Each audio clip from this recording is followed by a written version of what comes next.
Hi Aries, welcome to Higher Source Tarot for your Is It in the Cards Love Tarot reading for December 2022. This is a reading for all Aries, Sun, Moon, Rising, and Venus. Now, if you are new to the channel, welcome to you. I post new readings on Friday, then again on Monday. Fridays are always a general reading. Those will bring in aspects of money, career, love, and everything else. Mondays are different every week. So, of course, this week is a love reading. Next week, it'll be something entirely different. I will offer you a bit of a preview, coming attraction here in December, later in the month. I'm going to have a 2023 year of predictions reading for each sign. So you might want to subscribe and hit that bell to be notified so you don't miss that one. But let's get the advice here for Aries, Sun, Moon, Rising, and Venus about love plays. What does Aries need to know about love for the best and highest good of all concerned with Aries? Messages for Aries about love plays. All right, we will start here by drawing 3 cards to represent your energy. 3 cards for the person you're attracting, 3 cards in the advice. Your energy is the 2 of Pentacles, Death, and the 7 of Cups.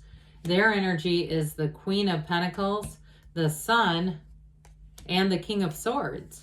The advice is the Chariot, the 2 of Swords, and the Tower. Oh boy. Well, I will say with the Chariot there, it's like take a leap of faith. I do feel like if you've got something going on here with indecision, which is not really like you, but there's and that might be an uncomfortable energy for you too. What I get with this, especially down here, is the ending of a relationship and a beginning of a new one, okay? And I know that's not for everybody. And some of you might say, I'm not listening to this. I want to make this thing I'm in right now work. But I get with this, so 2s are partnerships. You've got the 2 of Pentacles and the 2 of Swords, all right? Not my favorite 2s. 2 of Cups would have been a lot prettier to see. But with this, with the 2 of Pentacles, it's wrestling with the decision. Now, what I got immediately was somebody who has been really focused on money and just not feeling like they have time for it. And so that 7 of Cups, you're going to have people coming in. There's no doubt about it. But the thing is with the 7 of Cups, it's one of those things where if you sit there in analysis paralysis, it can really build up some uncomfortable energy. It's also for somebody saying, take off the rose-colored glasses. All right, I definitely feel like they're trying to tell somebody that they're in a relationship that's not working. I hate to say it so bluntly, but with the Death card, it's a new beginning. There's an ending and a new beginning. Now, for some, I wouldn't rule out reconciliation with this either. If you're saying, yes, it ended, and I'm asking, are they coming back? There is a new beginning here, but it has to be very different from where you left off. And I do feel like there's something about this, like giving time, not trying to rush things back into, order. Love is energy. It's never created or destroyed. And somebody got way the heck out of alignment. The problem is not you and them. It's you and them and them. When we get so far out of alignment and then we're trying to be in relationships together, it just doesn't move forward. So with the energy of Death, I will tell you this. When you see that skeleton, it's your higher self telling you something is ending. Something has ended. But the Death card steps over the wreckage of the past. All right, it's one of my favorite cards in the deck, really, because it's so transformative. It's leaving behind old patterns, old habits, old heartaches, and not looking back, right? There's, sometimes I say it's okay to look back, just don't stare, right? It's really about moving forward into that dawn of a new day. And it is a card, too, that says your ships are coming in. So it's a rebirth, a new life. For some, again, it's going to be a new relationship that comes in. So if there's something that ended, they keep saying, let it go. I'm almost hearing Frozen, right? Let it go, let it go. So with this, you do have, before we get into this too far, Cancer, Scorpio, Leo here. You have here 4 major arcana. That is significant when we only have 9 cards here. So you do have something here. I like their energy quite a bit. I do feel like, too, with this, it could be a Taurus. I get some very straightforward, kind of blunt communication coming in from this person. I feel like they're intellectually quite bright and maybe even more of an intellectual, where they love history, they love facts, they love learning. And they're not pushy about it though. They're not trying to tell everyone what their SAT score was. This is somebody who they do it because it's of interest to them. All right. They've got like a driven curiosity, a very natural curiosity. I do feel like too, they may be fairly well off, or else they're very savvy with money and focused and just together is what I get overall. But with that energy of the sun, it is absolutely beautiful energy. And so if they've been single a while, it's like this happiness and true joy coming in. Happy, joy is free. But I do get with this, there's an energy of synergy. Somebody who has very much a magnetism to you. So in a new relationship too, so if you're struggling with something, I feel like you might have somebody new who comes in that you can't take your eyes off of them. Your energy is too well connected with whoever this is. So if you've been nursing a broken heart, some heartache, and saying, I'm just not sure where to go, I feel like you have somebody else. That's what they're saying. And like I said, I wouldn't totally rule out reconciliation, but this feels new to me. Something about them, it feels like a brand new, fresh, clean slate.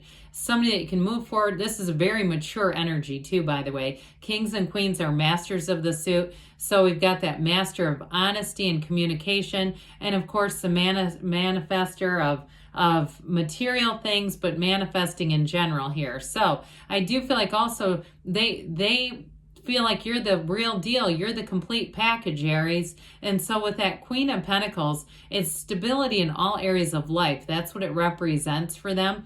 But I also do feel like they are someone who loves generously. They are able to, even though they've got sort of this cerebral air about them, they're able to really connect with people. So with the energy of the sun, it is really a beautiful connection and feeling that openness. There's an open-heartedness and very much unconditional. Now this is high vibrational. The energy of the sun's very high vibrational energy. And so it's really also telling you to connect with this person is being in that place of finding the joy in the journey, having fun along the way. This is not a downtrodden person.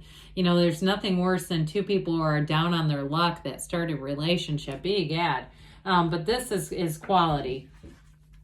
So I mentioned, now for some of you, I do get this too. If you've been in a dry spell a bit with that Two of Swords, the Tower is going to help you realign that. The Tower is the corporate raider. And so with that Two of Swords, it's definitely feeling caught in the middle. If it's either a situation where you've just been very focused on money and feeling like you don't have time for a relationship, or like we said before, I've said it more times than you probably care to hear, somebody that's in a relationship that's not going anywhere. And so that Tower comes in to remove it. It's like saying, okay, we've got this rickety old tower that's built on sand, and the universe comes in and blasts it apart because it's just not safe anymore.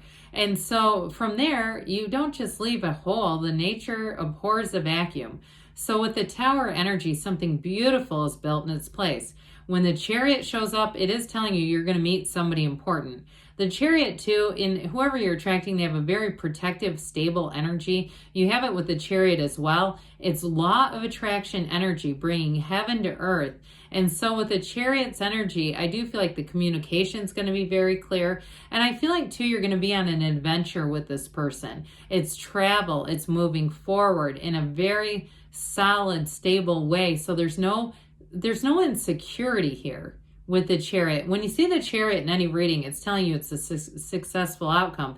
Now, again, I do feel like there could be factors that you have to address.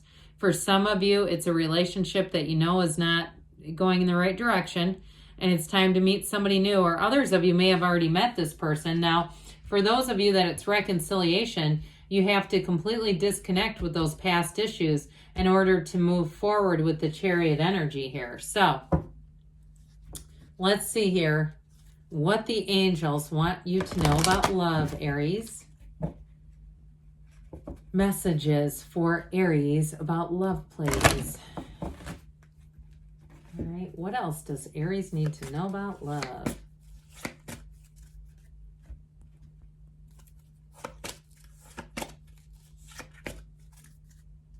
All All right, we've got here abundance. All right, so a love that grows and evolves. It's not growing apart, it's actually growing together.